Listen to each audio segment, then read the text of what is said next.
The president froze.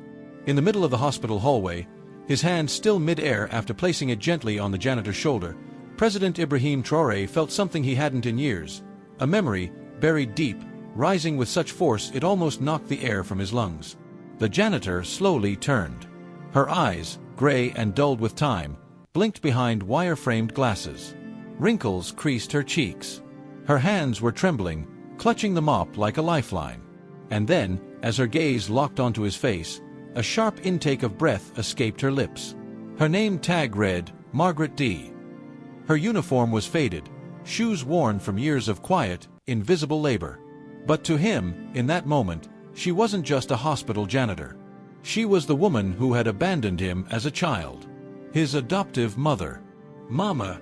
The word slipped from his mouth before protocol or reason could stop it. She stumbled back, hitting the supply cart. Bottles clinked. A rag fell to the ground. Ibrahim, she whispered. The president's security detail, confused and now on high alert, stepped in immediately. One agent reached for his earpiece. Sir, is everything all right? He held up his hand without looking away. His heart pounded like war drums. Margaret's hands flew to her mouth. Tears streamed down her cheeks. I thought you were dead, she choked. They told me, oh God, they told me you died in that fire. I thought you left me, he said, voice hoarse.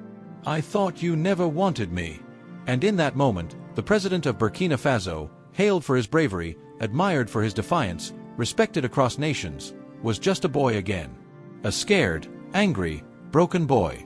Before she could answer, before he could ask her the questions that burned like fire in his chest, a nurse rushed out from the emergency wing, breathless. Code red in pediatric ICU. We need the president now. The cameras are already rolling. He turned, then back to her. Her shoulders hunched. She tried to shrink into herself, hide the face of a woman who'd lived in shadows too long. But it was too late. The truth had surfaced. And someone, somewhere, clearly didn't want that truth to be found.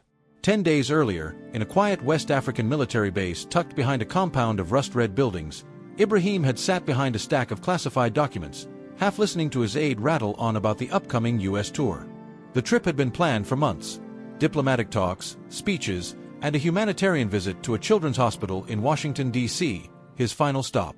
He was exhausted. Not from the politics, not even from the constant threats against his leadership. No, he was exhausted from pretending that he wasn't still haunted by the childhood he never understood. He had grown up in foster homes. Abandoned in a burning building at age 6. Miraculously survived. No records. No birth certificate. Only a locket around his neck with a single letter inscribed, M. Margaret. He'd carried that letter with him to the military. Through war zones. To the presidency. It was all he had left of the woman who never came back for him. Now, in America, he was being hailed as a reformist hero. A soldier-turned-leader, young, bold, impossible to ignore.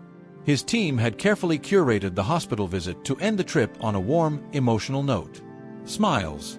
Cameras. Sick kids. A few hugs and signed photos. They had no idea what was waiting for him in the janitorial closet on the 3rd floor.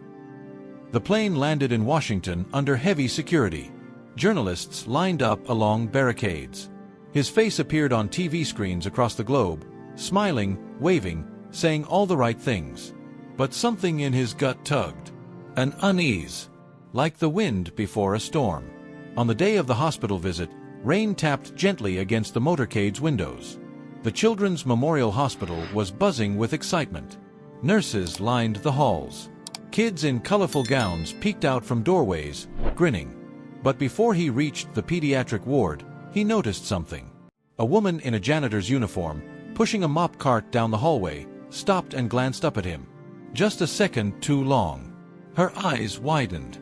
Her mouth opened just slightly. She turned her face down and kept moving. It was nothing. Could have been nothing. But something about her.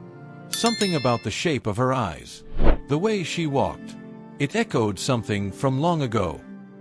Later, while cameras were being set up, Ibrahim asked for a private moment. Said he needed to clear his head. He took a wrong turn down the West Wing hallway, on purpose. The floor was quiet. No media. Just cleaning staff, going about their business. And there she was again. Mopping. His footsteps echoed. Her back stiffened. He walked closer. And when he touched her shoulder, time stopped. Now, standing frozen in the corridor, every second screamed with questions. Had she really thought he died? Who told her that? Why did she leave him alone that night, burning, scared, and barely alive? Why was she here, scrubbing hospital floors, living a life of shadows, while he'd gone through hell thinking she chose to vanish? And who else knew? Before he could ask more, another hospital worker rushed in. "Mr. President, the ICU kids are ready. Press is waiting." He had to go. But as he turned, Margaret whispered something so low he almost missed it. "I never left you. They made me." He froze again. "What do you mean, they?" But she was already backing into the janitor's closet. Shaking. Eyes wide. Terrified. The door shut. And locked. President Ibrahim Traoré stood in front of the closed janitor's closet, heart pounding like a war drum in his chest. His security detail, now slightly scattered down the corridor, hadn't noticed the brief, emotional exchange. The air around him felt electric, like he was standing at the edge of a truth too big to carry. He reached for the doorknob. Locked. He knocked gently. "Margaret, please, open the door." No answer. "Mom." Still nothing. He leaned in, lowered his voice. "You said they made you leave me. Who are they?" Behind the door, he heard something faint. Breathing. A soft cry. Then, silence. He didn't have time to process the swirl of emotion storming inside him. A staff member came jogging back toward him. "Mr. President, they're waiting for you in the pediatric wing. The news crews are already live." He forced himself to nod. Gave the door one last look. "This isn't over," he whispered, before turning away. The cameras didn't catch the hesitation in his steps, or the way his eyes kept flicking back toward the hallway. They only saw the president kneel beside a girl with tubes in her arms and a smile bright enough to chase away sorrow. They captured him hugging a boy with no hair and signing a stuffed lion for a child too tired to talk. Every moment was carefully choreographed for impact. But behind his calm smile, Ibrahim's mind was on fire. Margaret, alive, here, and scared. Who had told her he was dead? Who made her leave him behind? And why, after all these years, had she ended up cleaning floors in the very hospital he just happened to visit? Was it fate? Or a setup? Later that night, back at the presidential suite in the hotel, Ibrahim sat alone at the edge of his bed, holding the old locket he still wore beneath his shirt. The letter M had faded over the years, but it still caught the light, soft and stubborn, like a whisper from the past. He had so many questions, and only one person could answer them. He stood up suddenly, called for his aide. "Get me back to that hospital." "Sir?" "No.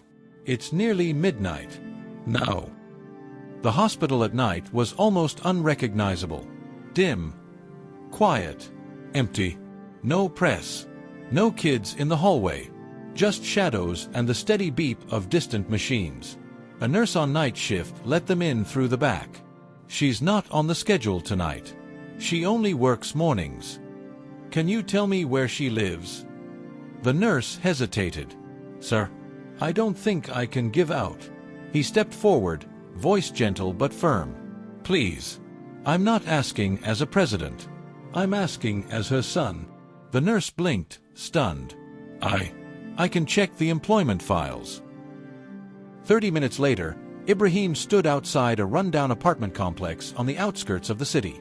Red brick, peeling paint, rusted mailbox units that had seen too many winters. His guards waited discreetly in the car as he approached her door, #3C. He knocked. No answer. He knocked again, louder this time. Footsteps. A chain slid. The door opened a crack. She stared at him through the gap, her eyes bloodshot. "You shouldn't be here. I need to know the truth." "You already do," she said, voice cracking. "No, I don't. Not all of it." She hesitated. Then slowly, the door opened. Her apartment was modest. Clean, but quiet. A couch with a quilt draped over it. A shelf lined with books on nursing and child care. Old photos. None of them included him. "I never stopped looking for you," he said, standing in the middle of her tiny living room. "Until I joined the army, I thought I was nothing. I didn't even have a birthday." She flinched. "I need to hear it from you. What happened that night?" Margaret sat down slowly, hands trembling. She looked up at him, and for the first time, he saw it, the grief etched into her face, not from recent years, but from decades of holding it all in. "You were 6. We lived in Georgia then. I was a nurse. Single mom. Things were hard. But we were okay. Until that night." She swallowed hard. "The house fire wasn't an accident, Ibrahim. It was set." He froze. "Why?" "Because I refused to give you up." He blinked. "What do you mean, give me up?" She looked him dead in the eye. "You were never meant to be mine." President Ibrahim Traoré felt the floor tilt beneath him. "What do you mean I wasn't meant to be yours?" Margaret's hands gripped the edges of the couch like she was trying to keep herself grounded. Her eyes, haunted and hollow, locked onto his. "You were dropped off at the hospital. A newborn. No name. No papers. Just a blanket wrapped around you, and a note that said, 'Protect him. He's not safe.'" She paused, then added, barely audible, "You had burn marks. Fresh." His knees buckled slightly, and he sat down. "You were already burned. As a baby?" Margaret nodded. "Not badly. But they were deliberate. Like someone was trying to hide something, or punish someone else by hurting you. I didn't know what to think. The nurses called child services. But when I held you..." She stopped and wiped her cheek. "I couldn't let go. I was supposed to wait for the social worker, but I didn't. I faked paperwork. Changed departments. I used my sister's identity and moved us to Georgia. I raised you in secret." Ibrahim stared at her, the memories of his childhood unraveling in his mind like threads pulled too tight. The late-night runs to different houses. The way she never let him play outside too long. The whispered phone calls she'd hang up on when he walked in. She was hiding them. Both of them. "So the fire?" he asked slowly. "You said it was set." Margaret nodded. "One night, I came home from a shift and found the door broken in. You were asleep. I grabbed you and we ran out the back. 5 minutes later, the whole house went up in flames." He remembered the fire. The heat. Her arms around him. The running. And then, nothing. "I ran into the woods. I was trying to find help. But I fell. I hit my head." She touched a scar near her temple. "I was unconscious for hours. When I woke up, you were gone. A rescue team found me 2 days later. They said a child's body had been found near the fire. Burned beyond recognition. They told me it was you." He looked at her in disbelief. "But it wasn't." "No, it wasn't. But I didn't find that out until years later." "Who would do that?" he asked, his voice sharper now. "Who would try to kill a child? Frame a body? Why?" She looked at him with an expression that was equal parts fear and sorrow. "Because of who you are." Ibrahim's jaw clenched. "I'm just a soldier," he said. "A president now, sure. But I came from nothing." Margaret shook her head slowly. "You came from someone. Someone powerful. Someone dangerous. And someone who didn't want you alive." A heavy silence fell between them. Then she stood, walked to the bookshelf, and pulled out a small, dented tin box. She handed it to him. Inside was a baby bracelet. Faded. A single word etched on the plastic tag. "Traore." He looked up, stunned. "I didn't name you," she said quietly. "That name was already on your wrist. But I always thought I chose it as a soldier. That I made it mine." "You didn't," she said.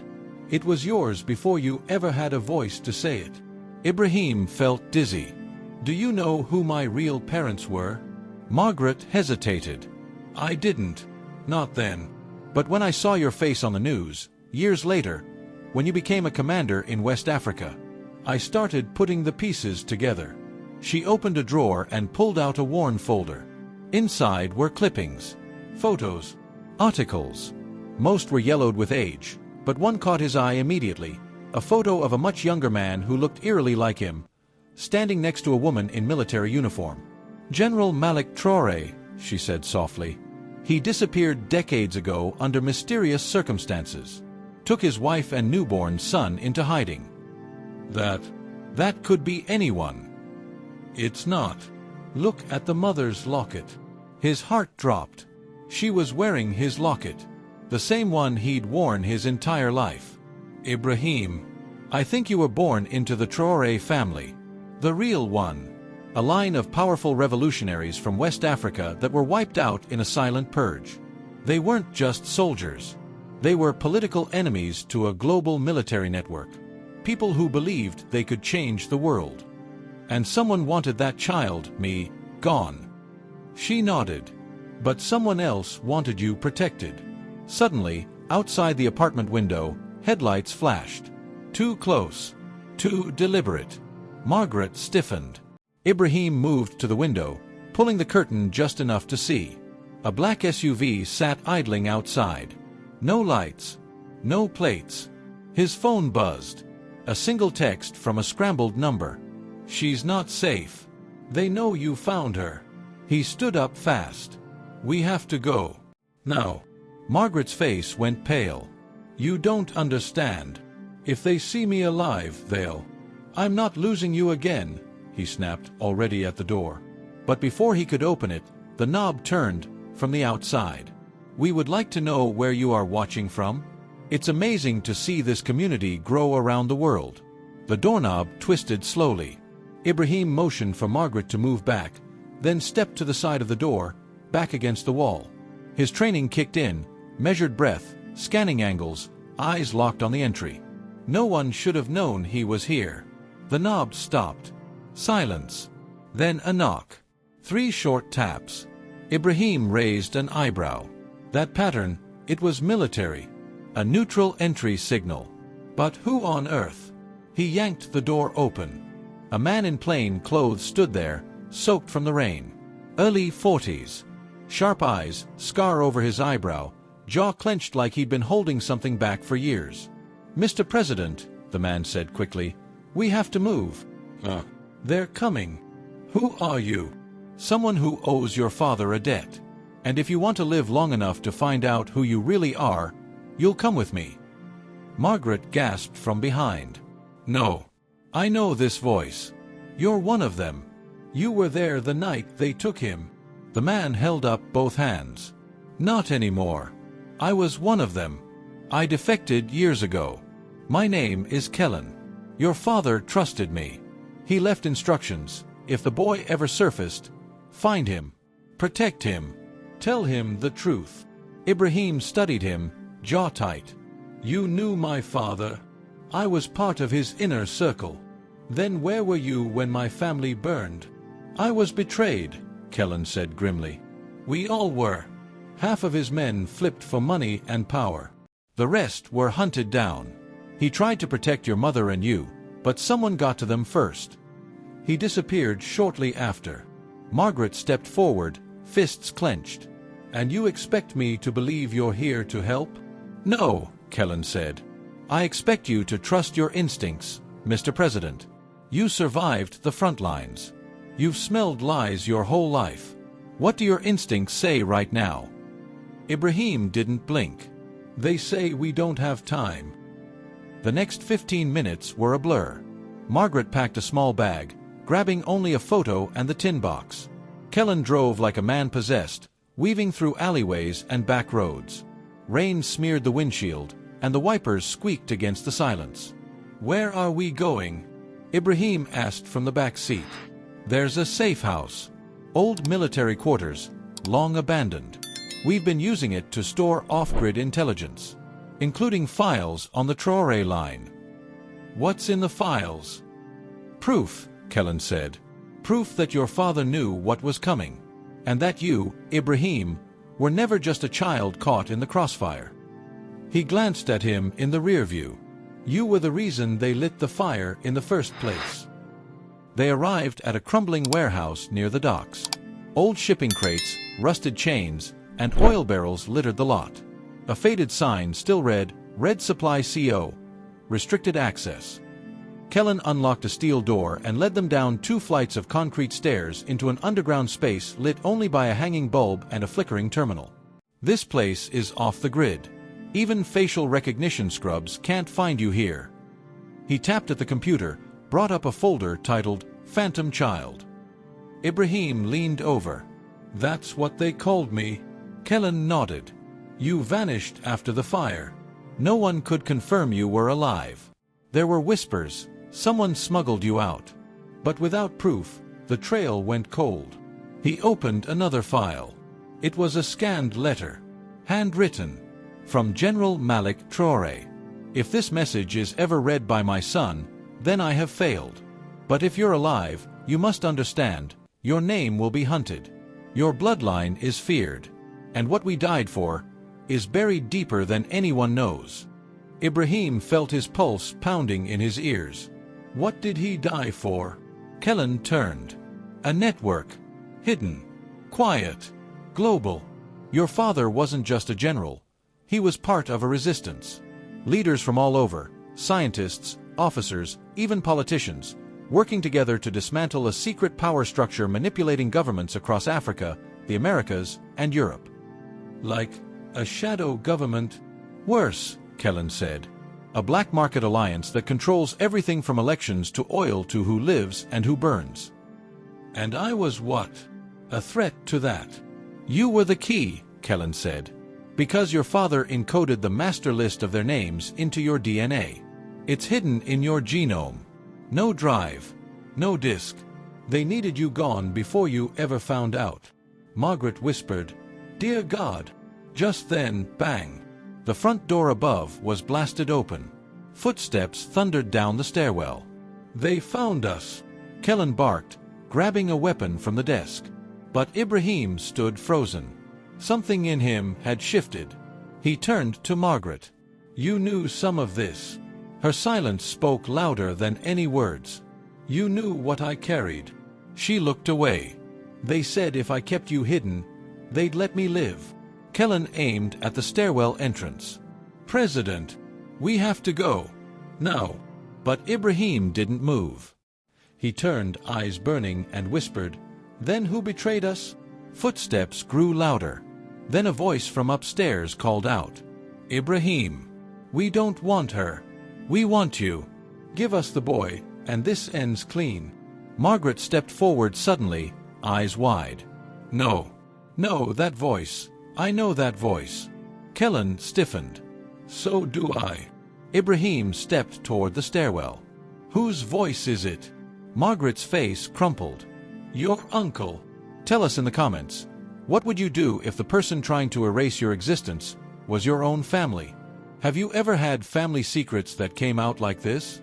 And hey, if you're hooked right now, make sure to like this video, subscribe to the channel, and share it with a friend who loves a good twist. It helps us bring you more stories like this. Ibrahim's hand hovered near the weapon Kellen had handed him, but his mind wasn't on survival now. It was on the name that had just been spoken into the air like a curse. His uncle. The man behind the voice that had haunted the dark staircase. The man who had just promised a clean end if Ibrahim gave himself up. His uncle. What's his name? Ibrahim asked quietly, without looking at Margaret. She was trembling, tears threatening, mouth opening and closing like she couldn't force the words out. "Desmond," she finally said. "Your father's younger brother. Desmond Traore. I never heard of him." "You were never supposed to," Kellen cut in. Desmond disappeared before the purge. Everyone assumed he died during the last days of the resistance. But he didn't. He switched sides. Switched. Ibrahim echoed. He made a deal. Gave up names. Locations. Safe houses. All in exchange for power. And in return, they gave him a seat at the table. Not public, of course. Desmond operates from the shadows now. Wealthy. Untouchable. And the whole time, he's been hunting me? He's the one who started the hunt, Kellen said. He's the one who ordered the fire. From above, a voice thundered again. We're coming down, Ibrahim. And I will walk through your body if you make me. Ibrahim clenched his jaw. Margaret sobbed behind him. He'd seen combat before. Stormed bunkers. Led charges. But this was different. This wasn't just about survival. This was personal. Get behind the crates, Kellen said, raising his gun. We hold them off long enough for me to get you through the back exit. No. Kellen turned. What? Ibrahim stepped into the middle of the room, voice ice-cold. I'm done hiding. I want him to see me. To know the son he tried to erase is still standing. Kellen hesitated, then gave a grim nod. Then we make it count. The stairwell door burst open. 2 men in tactical gear stepped through, rifles raised. Laser dots danced across the walls. Then came the third figure. Desmond Traore. Gray suit, immaculate. Face smooth, untouched by war. A thin beard that traced his jawline. And in his eyes, nothing. Just empty calculation.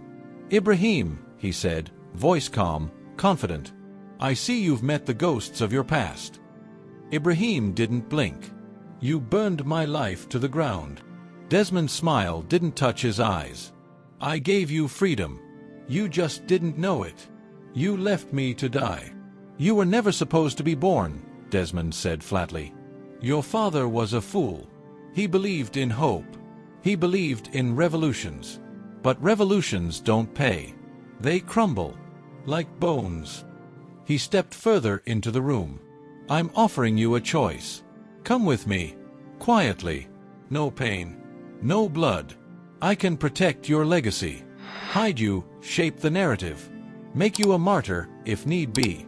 But if you fight... His eyes flicked to Margaret. She won't survive. Ibrahim raised the gun slowly. Kellen aimed too. The room tensed. But Desmond... He didn't even flinch. You won't shoot me, he said. You want answers. You want the whole truth. And I'm the only one who can give it to you. Margaret's voice came from behind the crates, shaking. He's lying. He'll kill you the second you lower that gun. Desmond ignored her. Tell me, Ibrahim, you ever wonder why you always felt like you were meant for something bigger? Even before the presidency? Why you never quite fit anywhere? I thought that was trauma. It was design, Desmond said. You are your father's weapon. But unlike him, you don't have to die for a cause. You can become the cause. I can make you more powerful than any president. Any general. Ibrahim's fingers tightened on the grip. Desmond took one more step. I'm giving you a choice, nephew. Step into the shadows with me. Or be erased by them. And then... A gunshot rang out. Everyone froze. Desmond stumbled backward. Blood blooming from his shoulder. The shot hadn't come from Ibrahim. It had come from Margaret. Hands shaking. Tears streaming. I didn't protect him back then, she said. But I will now. Desmond dropped behind cover. His men opened fire. Kellen pulled Margaret back. Ibrahim dove behind the crates. The warehouse lit up in flashes of red and orange, gunfire echoing like thunder. But in the chaos, Ibrahim wasn't scared. He was awake, alive, furious, and he was going to end this. Smoke filled the air. The warehouse echoed with the sounds of close gunfire, sharp bursts, ricochets off rusted steel, the screech of splintering crates. The overhead bulb swung wildly, casting strobe-like shadows that danced like ghosts over the chaos. Ibrahim dropped to one knee behind a steel drum, bullets chewing through the wood beside him. Kellen was crouched across the room, returning fire with brutal precision, each shot deliberate. Margaret huddled beneath the desk, eyes wide, hands still trembling from the shot she'd fired, the one that hit Desmond. Ibrahim's heart thundered in his chest, but his aim was steady. He wasn't running anymore. He spotted movement, Desmond's men advancing in tactical formation, trying to flank. Ibrahim called out, Kellen, 2 on the left. I see, Bam. Bam! Two bodies dropped. But then, a scream. Margaret! Ibrahim whipped around just in time to see a figure dragging her from beneath the desk. One of Desmond's men had looped an arm around her neck, gun to her temple. "Drop it!" the man shouted. "Drop it or she dies." Everything froze. Kellen lowered his weapon slowly. Don't do it, we'll stand down." But Ibrahim didn't move. He looked at Margaret. Her eyes met his. And then she nodded. So slight, it could have been a twitch. But Ibrahim saw it. She was giving him permission. And just as the man barked again, "I said drop it!" Ibrahim fired. Clean. Precise. Right between the eyes. The man dropped. Margaret stumbled backward, coughing, sobbing. And that's when Desmond ran. A blur of motion behind the crates, clutching his bleeding shoulder, he disappeared into the maze of shipping containers behind the warehouse's far exit. "Kellen!" Ibrahim shouted. "He's running! I've got her, go!" Ibrahim took off. Boots pounding on concrete. Rain leaking through the broken roof. The stink of oil and blood in the air. He followed the trail of blood drops, the shifting shadows between containers. "Desmond!" he yelled. "You don't get to run from this!" A pause. Then Desmond's voice, echoing through the hollow space. "You think this ends with me, Ibrahim? I was just a gatekeeper." Ibrahim slowed, gun raised. "You killed your own brother." "I saved him," Desmond spat. "From becoming a martyr to a lost cause. I saved you too. You just never saw it." He emerged slowly, hands raised. Limping. Pale. "You think this ends with my blood on your hands?" Desmond said, stepping into the flickering light. "You kill me, and the real devils wake up. You've been poking at shadows, boy. But I kept the wolves off your back." "I'm not afraid of shadows anymore," Ibrahim said. Desmond smiled. "Then you're a fool." Click. A small explosion behind Ibrahim. A distraction. Flashbang. He spun around, too late. A second man lunged from behind a crate, silent, fast, professional. Tackled him to the ground. The gun slid across the floor. Ibrahim fought. Hard, but the man was stronger, trained. A knife glinted. Suddenly, bang. The attacker's body went stiff. Then collapsed. Ibrahim blinked. Margaret stood behind the man. A pistol in both hands. Smoke rising from the barrel. And her chest, covered in blood. No. He scrambled to her as she crumpled, catching her in his arms. She tried to speak. Blood bubbled at the corner of her lips. "I had to fix it," she whispered. He shook his head, pressing down on the wound. No, you're gonna be okay. Just hold on, we'll get you help." Her hand touched his face. "Ibrahim, don't become him." Her hand fell.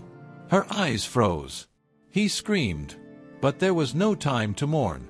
Because Desmond was gone. Again.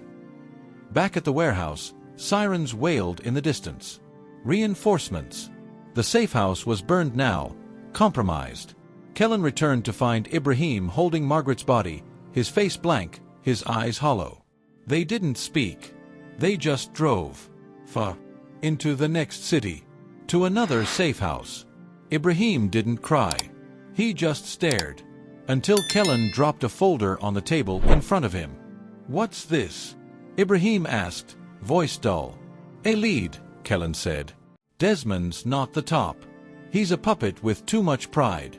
But this," he tapped the folder. "This is someone above him. Someone who's been funding the hunt for years. A man with influence. Protection.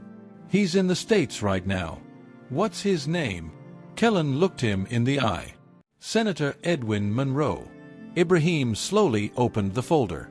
Inside, photos, bank transfers, audio clips. Proof. He's the one who gave Desmond the green light. "He's the one pulling strings," Kellen said. "If you want to finish this, it has to be him." Ibrahim stared at the file for a long moment, then closed it. "I'm going to Washington. She's gone. Margaret gave everything to save him. But now a U.S. Senator is in the crosshairs? What would you do if you had that folder in your hands? Would you expose him or take him down yourself? Tell us in the comments. Washington, D.C. 3 days later. The city was buzzing with the usual mix of power and performance. SUVs with tinted windows slipped through traffic like sharks. Tourists snapped photos of monuments they barely understood. Senators gave soundbites they didn't believe. And beneath all of it, something darker moved, something Ibrahim Traoré could now see clearly. He wasn't here to give a speech. He was here to find a ghost in a suit. Senator Edwin Monroe. From the outside, Monroe looked like a man of virtue, longtime public servant, former veteran, champion of democracy. But Kellen's file told a different story. A network of offshore accounts, encrypted messages with Desmond, and a pattern of sudden deaths surrounding anyone who got too close. Monroe's a professional liar, Kellen had said. He smiles for the cameras and signs off on clean kills in the dark. If Desmond's the blade, Monroe's the hand that holds it. Ibrahim wasn't here for politics anymore. He was here for war. He entered the Senate building with a forged identity, thanks to Kellen's connections, and a clean, custom-tailored suit. No presidential pins. No entourage. No press. Just purpose. Monroe was scheduled to speak at a closed-door committee hearing in the Capitol that afternoon. Not open to the public. But Kellen had a man on the inside. A janitor, ironically. The kind of invisible person no one ever noticed, just like Margaret had been. Ibrahim slipped into the service hallway behind the committee chambers. His heart was steady, his mind clear. And then he saw him. Senator Edwin Monroe. Tall, white hair combed with military precision. A confident stride. Flanked by 2 aides who laughed like they didn't know they were walking beside a serpent. Ibrahim followed at a distance, through security doors, down into the private Senate briefing wing. The janitor had left the door propped open with a broom, an old trick. When Monroe dismissed his aides and entered his office alone, Ibrahim moved. Fast. Quiet. He shut the door behind him. Monroe turned, startled. Then his eyes narrowed. Ibrahim Traoré, he said with a slow, cold smile. Didn't expect to see you alive. Or unguarded. Where's Desmond? Ibrahim asked. Monroe chuckled. Still walking. Shame. I paid good money for his silence. Ibrahim stepped closer. You were the one funding him. You ordered the fire. Monroe didn't deny it. I did what needed to be done. Your father was a virus. You're the leftover code. You killed my mother. Monroe raised a brow. The woman who raised you. She wasn't your mother, son. Just a nurse who stole state property. Ibrahim's voice went cold. She was more of a parent than you ever were to your own people. Monroe shrugged, almost amused. You're here for justice? Or revenge? I'm here for truth, Ibrahim said. And to make sure people like you can't hide behind suits anymore. Monroe leaned back, expression smug. You're alone. No badge. No army. If you walk out of here with so much as a recording, you'll vanish by sunset. Ibrahim pulled a device from his jacket. A flash drive. He held it between 2 fingers. Wrong. I'm not alone. I've been live streaming this conversation to 5 journalists, 2 senators, and the UN liaison in West Africa. Monroe's face went rigid. I just needed your voice. He tapped the drive. And now I've got it. Monroe stepped forward, anger flashing across his face. You think this will stop the machine? You think you've won? I think you're about to fall harder than you ever imagined. Monroe's voice dropped low. You just signed your death sentence, Mr. President. And you just signed your confession, Senator. But then, something shifted. A beep. Small. Subtle. Ibrahim looked down. His jacket, pinned. Not his. Too late, he realized it was a decoy. Explosive tag. Kellen's voice burst through his earpiece. Ibrahim, get out. The office is wired. But Monroe was already diving for a side panel. Ibrahim lunged for the window. The room exploded behind him. Glass shattered. Smoke swallowed the corridor. Outside, chaos erupted. Security scrambled. Alarms blared. News choppers swarmed. Within seconds, an official statement was being crafted: a minor fire in a Senate wing, no injuries reported.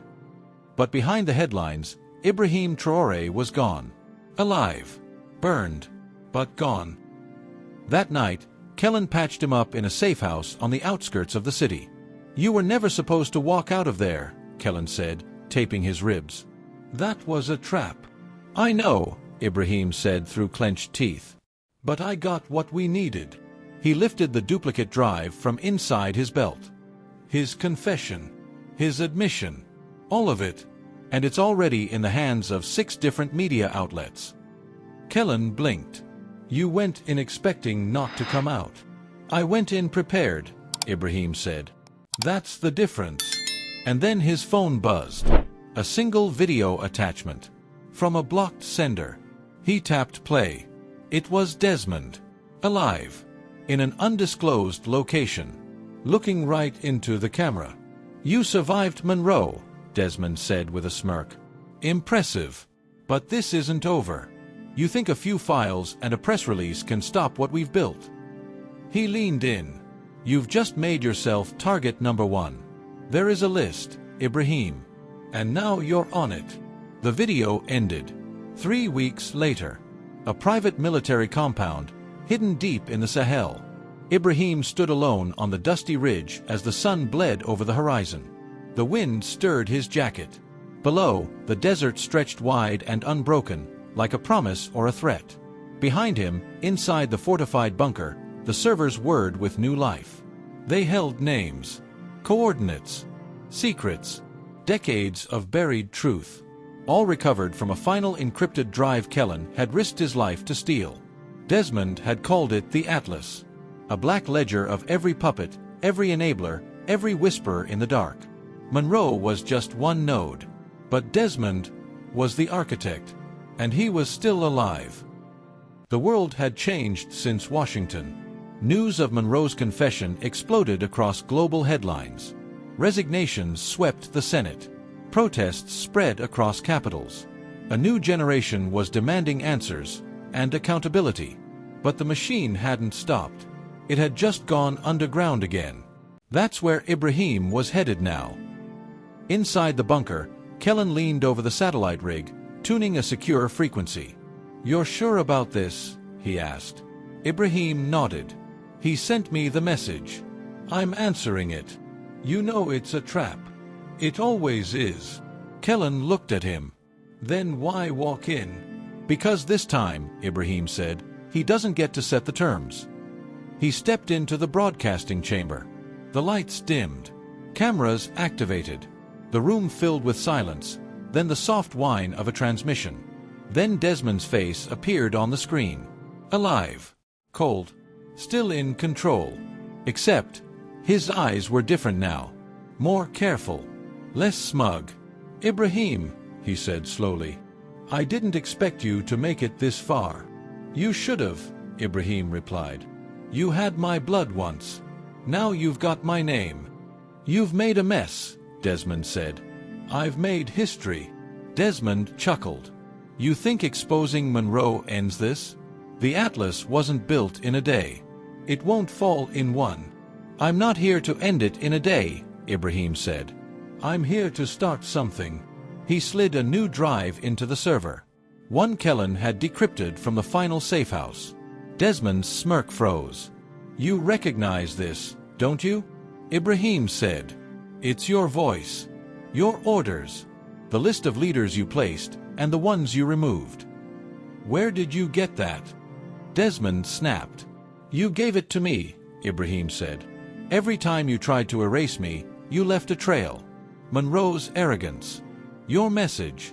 The man you sent to kill me who hesitated just long enough for Kellen to take him down. You've been writing your own downfall." He tapped the console. "Now every intelligence network from Geneva to Johannesburg will have access to this list within minutes. And we've marked your location." Desmond's expression shifted. His screen flickered. Someone was patching in remotely. "You don't understand what you're unleashing," Desmond growled. You think the world's ready for the real truth? They'll panic, collapse. Maybe, Ibrahim said. But maybe they'll rise. Desmond's eyes locked with his. You'll never be safe again. I've never been safe, Ibrahim said. The screen went black. Later, the blast echoed across the desert, distant, thunderous. Desmond's hideout was gone. No confirmation. No body. But the signal died with him. Back in Ouagadougou, a month later, Ibrahim walked quietly through the new wing of the children's hospital. No cameras. No suits. Just walls filled with color and light. One of the nurses approached him. There's someone who's been waiting to see you, she said. He followed her through a glass hallway to the healing garden. There, sitting on a bench in the sun, was a young girl. 9 years old. Big eyes. Shy smile. She stood when she saw him, holding a small photo in her hands. My name's Mari, she said. They said you knew my grandma. Ibrahim looked down. It was Margaret. Younger. Smiling. I didn't just know her, Ibrahim said, kneeling slowly. She saved me. Every day. Mari handed him something. The locket. I think it's yours, she said. He took it gently, heart tight. No, he said. It's ours now. They sat together for a while. Two pieces of a story that had once been set on fire, now beginning again. What would you have done in Ibrahim's shoes? Would you have exposed the truth, even if it meant risking everything? Drop your thoughts in the comments. We'd love to hear how you would have handled it. And if this story moved you, shocked you, or made you think, don't forget to like the video, subscribe to the channel, and share it with someone who believes in justice and redemption, even when the world says it's impossible. Until next time, stay brave and stay safe.